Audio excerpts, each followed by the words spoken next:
कंदेरसरच्या या दोन वेगवेगळ्या क्षेत्रात काम करणाऱ्या कामगार क्षेत्र आणि उपेक्षितांच्या क्षेत्रामध्ये विश्वव्यापी अशा प्रकारच्या कार्याची पेरणी करणाऱ्या या दोन्हीही सुपुत्रांचा अभिमान ज्या गावाने जपला, ज्या मातीमध्ये हे सुपुत्र जन्माला आले त्या मातीलाही मी वंदन करतो। या नामदेव ढसाळांच्या नावाने सुरू असलेल्या दुसऱ्या साहित्य संमेलनाचे सन्माननीय अध्यक्ष, त्यांचाच विद्रोहाचा वारसा चालवणारे महाराष्ट्रातील प्रसिद्ध अशा प्रकारचे कवी कविराज मोभा चव्हाण या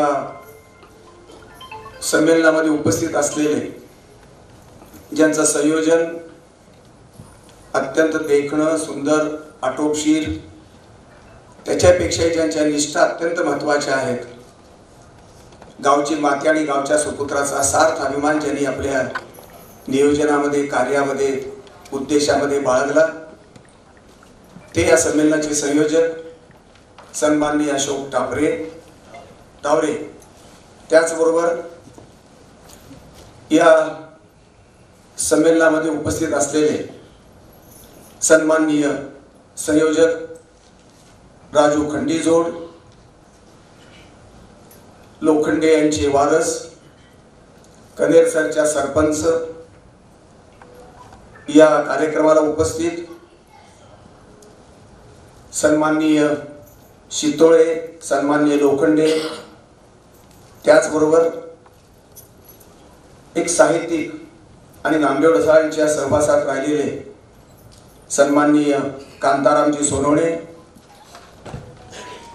या कार्यक्रमाला उपस्थित असलेले कवी विवेक मोरे, मुंबईच्या पत्रकार संघाचे सर्व पदाधिकारी, त्याचप्रमाणे नामदेव ढसाळांच्या कवितेवर ज्यांनी PhD प्राप्त केली ते आमचे मित्र अकोल्याचे अकोटचे डॉक्टर विलास तायडे, विश्वजित तायडे, सन्माननीय केदारी, कंदेरसरच्या सर्व आणि पूरच्या परिसरातून आलेले सुमारे 100 रसिक श्रोते, ढसाळांच्या परिवारातील सर्व, विचाराच्या परिवारातील आणि त्यांच्या जाणीवेच्या परिवारातील सर्व रसिक मित्र, मंचावरील मला इतर कोणाची फारशी ओळख नाही, मला माफ करा, पण सर्वच सन्माननीय मंच, या संमेलनाच्या सुरुवातीला गेल्या वर्षी हे संमेलन सुरू झालं। ढसाळांच्या कवितेचा विचार आणि व्यापकपणा सबंध विश्वाला कवेत घेतो। ज्या ढसाळांची कविता बुद्ध आंबेडकरांच्या प्रवाहात जन्माला येते आणि ती मार्क्स आणि माओला साथ घालते, या सर्व विश्वव्यापक अशा प्रकारच्या मानदंडांची वैचारिक बेरीज, जाणीवांची बेरीज करणारा हा महाकवी या देशात जन्माला येतो, कंदेरसरला जन्माला येतो। हे कंदेरसरकरांच्या अभिमानाचा विषय आहे आणि म्हणूनच त्या कवितेला कुठल्याही एका जाती धर्माच्या चौकटीत बसवता येत नाही। मानवतावादी कविता, विद्रोही कविता, वेदनेची कविता आणि म्हणून मान्यता प्राप्त झालेल्या अशा प्रकारचे कवी ढसाळ यांच्या विचारांचा वारसा आमचे अशोक टावरे चालवत आहेत। त्यांच्या लेखनाची, त्यांच्या सामाजिक कार्याची सबंध प्रेरणाच जणू काही ढसाळ आणि लोखंडेंच्या कार्यातून निष्पन्न झाल्याचं मला जाणवतं आणि म्हणूनच कंदेरसर या परिसरामध्ये लाखो लोक राहतात, पण अशोकच्याच मनामध्ये हा विचार आला, जी जन्मभूमी नामदेव ढसाळांची आहे, जी जन्मभूमी लोखंडेंची आहे, त्यांची कर्मभूमीचा शोध घेऊन त्या संबंध त्याचं आकलन करून मुंबई परिसरामध्ये, मुंबईच्या संबंध कर्मभूमीमध्ये त्यांनी आपला विचार पेरला आणि तो संबंध जगभर पोहोचला। त्या जगभर पोहोचलेल्या विश्वात्मक कवितेचं, विचाराचं वारसा जपत असताना त्यांनी गेल्या वर्षी दादाभाऊ गावडे नावाच्या एका बहुजन ग्रामीण अशा प्रकारच्या लेखकाला पहिलं अध्यक्षपद दिलं आणि यावर्षी बाबा चव्हाणांसारखा जाणीवेनं बहुजन क्रांतिकारक विचाराचा त्याची नामदेव ढसाळांचीच वाट चालणारा त्याला खऱ्या अर्थानं गुरु मानणारा अशा प्रकारचा एक विद्रोही बुलंद आवाजाचा गझल जरी त्यांनी तयार केली तरी त्यांच्या एकूण कवितेचा बाज हा विद्रोही स्वरूपाचा आहे आणि अशा प्रकारच्या या कविराजाला त्यांनी अध्यक्षपद देऊन केलं आणि मुंबईसारख्या नामदेव ढसाळांच्या गोतावळ्यातल्या रसिकांचा गोतावळा, विचारवंतांचा गोतावळा, कार्यकर्त्यांचा गोतावळा, त्यांच्या संबंध नातेवाईकांचा गोतावळा अशा मुंबई शहरामध्ये हे संमेलन भरवण्याचं धाडस अशोक यांनी तावरे यांनी केलेलं आहे. याबद्दल मी त्यांचं अभिनंदन करतो. आणि कनेर सरावरून जे गावावरून 2-3 येथे गाड्या घेऊन आलेले वराडच जणू काय आलेला आहे. नामदेव ढसाळांच्या विचाराचा हा संबंध वारसा चालवणारा हे वराड मला अत्यंत वंदनीय वाटतं आणि म्हणून कनेर सरची माती आणि कनेर सरची माणसं ही अत्यंत अस्सल आहेत. तो अस्सलपणा आपणही दाखवला आणि नामदेव ढसाळांच्या कवितेला अभिवादन करण्यासाठी त्यांच्या कर्मभूमीमध्ये दर्शन घेतलं आणि आपण पावन झालात याबद्दल मला आनंद वाटतो, समाधान वाटतं. मित्रहो, नामदेव ढसाळांची कविता हा मराठी साहित्यातला एक चमत्कार आहे.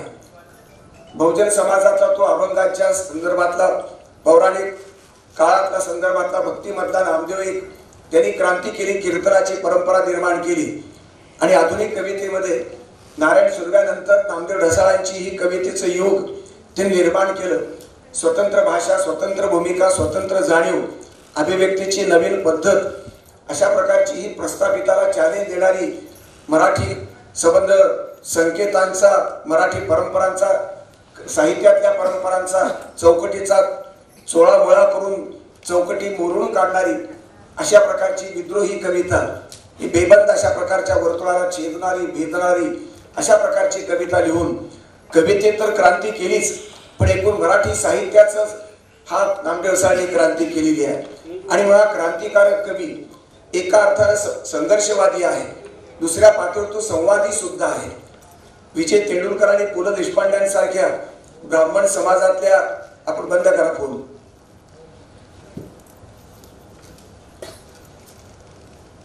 सवर्ण समाजातल्या प्रतिभावंतांची लेखणी सुद्धा नामदेव ढसाळांच्या कवितेचा गौरव करण्यासाठी पुढे सरसावली. त्यांच्या गोलपिटा कविता संग्रहाला त्यांची प्रस्तावना लाभलेली आहे आणि महाराष्ट्र सरकारनं 1973चं त्यांना संबंध मराठीतल्या अत्यंत अव्वल दर्जाची कविता म्हणून त्यांना पुरस्कार दिला. मी नुकताच नामदेव ढसाळची आणि माझी सुधीर बेडेकरांकडे भेट झाली होती.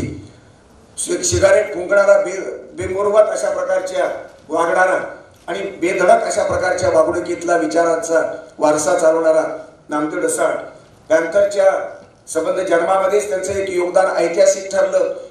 नामांतराच्या चळवळीनंतर ते संबंध महाराष्ट्रामध्ये त्याचे एक सुंदर राजा ढालेबरोबरच ढसाळांचे एक युग निर्माण झालं. साहित्यातलं युग, विचाराच्या जाणीवेतलं युग, सामाजिक कार्यातलं, इतिहासातलं युग. आणि म्हणून नामदेव ढसाळांची एकूण भूमिका ही मला अत्यंत महत्त्वाची वाटते, ती निर्णायक महत्त्वाची वाटते. मराठी साहित्याच्या इतिहासामध्ये, संस्कृतीमध्ये 10 कविता संग्रहाची निर्मिती करून विद्रोहाचं एक नवीन रूप, नवीन इतिहास निर्माण करण्याचं काम ढसाळांनी केलेलं आहे. त्याचबरोबर मूर्ख म्हाताऱ्याने डोंगर हलवले, तुझी एकता कोणची अशा प्रकारचे एकापेक्षा एक वेगवेगळे कविता संग्रह देऊन महाराष्ट्राला हादरा देणारा हा कवी मला अत्यंत सर्व अर्थानं मला महत्त्वाचा वाटतो. ढसाळांच्या नंतर एक नवीन शैली सुरू झाली, ढसाळ शैली तिचं नाव पडलं. भाषेच्या पातळीवरती, अभिव्यक्तीच्या दृष्टीनं या संबंध शैलीचा अधोरेखित करण्याचा प्रयत्न अनेक नव्या पिढीतल्या कवीने केला. 4-5 पिढ्यापर्यंत ढसाळांच्या कवितेतल्या शिव्या आणि विद्रोह हाच अनुकरणाचा भाग होऊन बसला. आणि शिवी म्हणजे कविता नव्हे, पण शिव्यांमधलं सामर्थ्य, ज्याला शिव्या दिल्या ती प्रवृत्ती तितकीच घाणेरडी होती. प्रस्थापित व्यवस्था, प्रस्थापित संस्कृती आणि प्रस्थापित प्रवृत्ती, व्यक्ती, संस्था या सर्वांचा पंचनामा आपल्या कवितेतून करणारा नामदेव ढसाळासारखा दुसरा माणूस या कवितेच्या इतिहासामध्ये दुसरा सापडू शकत नाही. मित्रहो, या सत्तेत जीव रमत नाही यासारखा संबंध कविता संग्रह लिहून किंवा गांडू बगीचा सारखा कविता संग्रह लिहून या शब्दांमध्ये शीर्षकामध्येच क्रांतिकारक अशा प्रकारच्या जाणीव आहेत। संसदेत हिजड्याचा नंगा नाच अशा प्रकारची बेधडक कविता राजकारणी नेतृत्वावरती राजकारणाच्या व्यवस्थेवरती बोट ठेवणारी मार्मिकपणाने त्याला चॅलेंज देणारी गांडू बगीचा म्हणणारी संबंध संस्कृतीलाच नाव ठेवणारी स्वातंत्र्य कुठल्या गाढवीचं नाव आहे असं म्हणणारी अशा प्रकारची बेधडक कविता ढसाळली लिहिली आणि राजकारण समाजकारण धर्मकारण या सर्व संदर्भामध्ये क्रांतिकारक विचार मांडला। तुला इथल्या बेसुमार मरणाची उत्तर तुला मिळणार नाहीत अशा प्रकारची काव्यात्मक रचना करणारा माणूस हा त्याची कविता आजही जिवंत आहे। आज परभणीच्या सोमनाथचा मरणाचा प्रश्न आहे, त्या संदर्भात मोर्चे निघत आहेत, त्या मरणाचे उत्तर मिळत नाही। नामदेव ढसाळी कधी काळी 150 वर्षापूर्वी तीच वास्तवता कवितेत मांडली होती। व्यवस्था सूड उगवते, व्यवस्था खून पाडते, निरापराध माणसांचा खून पाडते आणि त्याची उत्तर आपल्याला मिळत नाही। म्हणून इथल्या बेसुमार मरणाची उत्तर तुला मिळणार नाहीत असं कविराज म्हणतात आणि संसदेत हिजड्याचा नंगा नाच अशा प्रकारची ही मार्मिक रचना करणारा हा कवी समाजाच्या आणि संस्कृतीच्या विसंगतीवर नेमकं बोट ठेवतो। मित्रहो, सत्तेत जीव रमत नाही म्हणत असताना शासन व्यवस्थेची चीड, भ्रष्टाचारी शासन व्यवस्था, व्यभिचारी शासन व्यवस्था, सामान्य माणसाची अवहेलना करणारी आणि लोकशाहीची विटंबना करणारी शासन व्यवस्था त्यांनी संबंध आपल्या चव्हाट्यावर मांडली आणि त्याच्यावर आयरणीचे घाव घातले, शब्दांचे कवितेचे संबंध घाव घातले आणि म्हणूनच नामदेव ढसाळ राजकीय दृष्ट्या सुद्धा अत्यंत विद्रोही अशा प्रकारची भूमिका घेतो। आज साहित्यिक बोलत नाही, साहित्य विचारवंत प्रश्न विचारत नाही, व्यवस्थेला तर विचारतच नाही, पण प्रस्थापित व्यवस्थेला, प्रस्थापित राजकीय व्यवस्थेला, सामाजिक व्यवस्थेला, धार्मिक व्यवस्थेला आणि म्हणून धर्म मातला, माजून गेला। बहुसंख्याकांचा धर्म हा आक्रमक झाला। असा धर्म, आक्रमक धर्म हा धर्मच नसतो।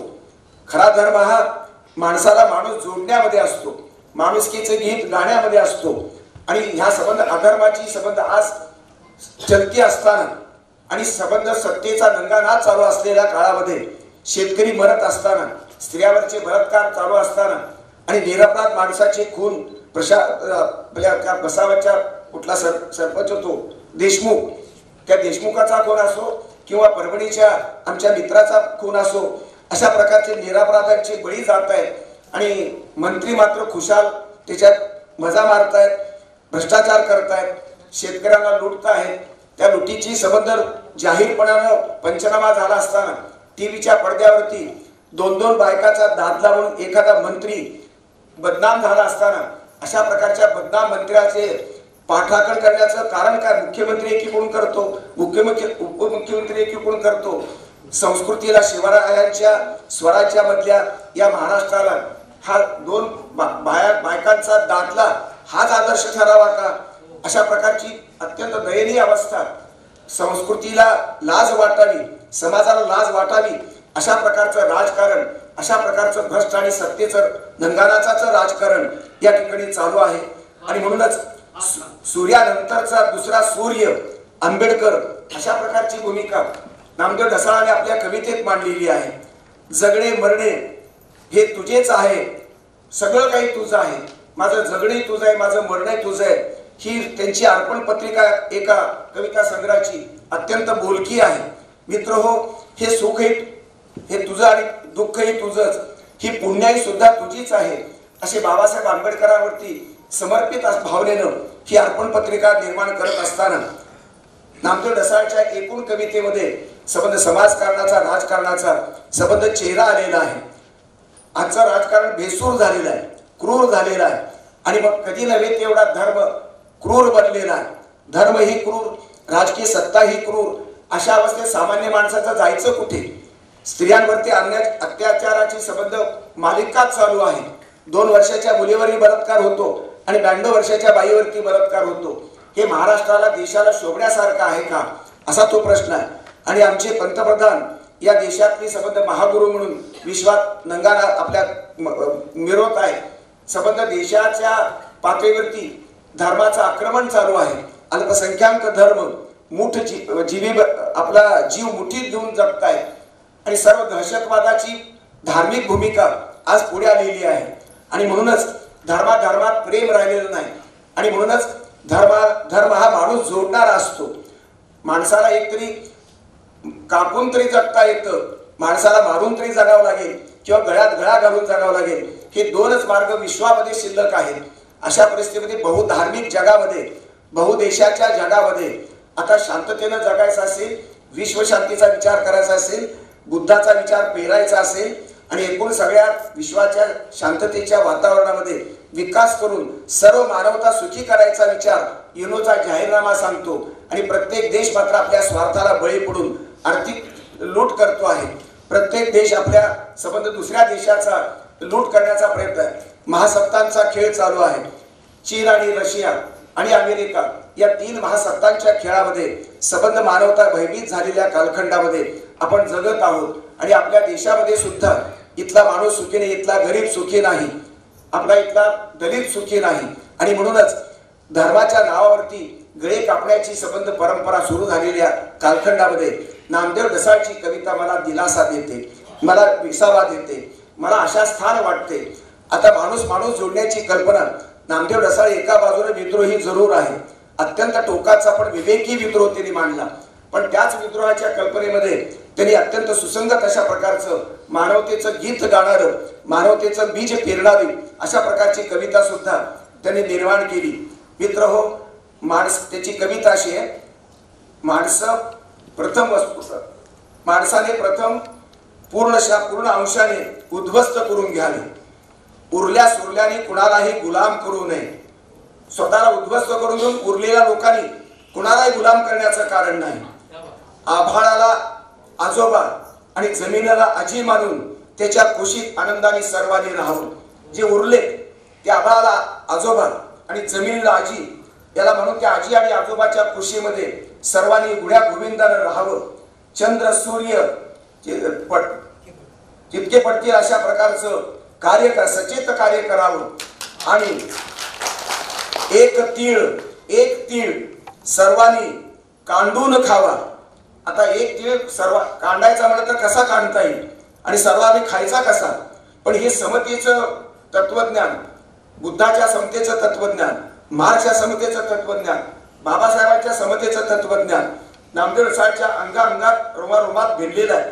आणि म्हणून ते म्हणतात, एक तीळ सर्वांनी करवंडून खावा, माणसाने माणसाचे गाणे गावे। माणसाच्या जगात माणसाचंच गाणं गावं। एका देवाचं, एखाद्या माणसाचं, कुठल्या देशाचं, कुठल्या धर्माचं गाणं गायचं कारण नाही। फक्त माणुसकीचं गीत माणसाच्या तोंडात असावं, माणसाच्या गळ्यात असावं आणि मानवता सुखी व्हावी अशा सुंदर स्वप्नामध्ये ही कविता रमते। आणि म्हणूनच नामदेव ढसाळची कविता सगळ्या जातीच्या पलीकडे, धर्माच्या पलीकडे एक माणुसकीचा आशय पेरते। हे सूत्र अत्यंत विधायक आहे। विवेकाच्या विद्रोहाची पेरणी संबंध नामदेव ढसाळच्या कवितेतून मला जाणवते।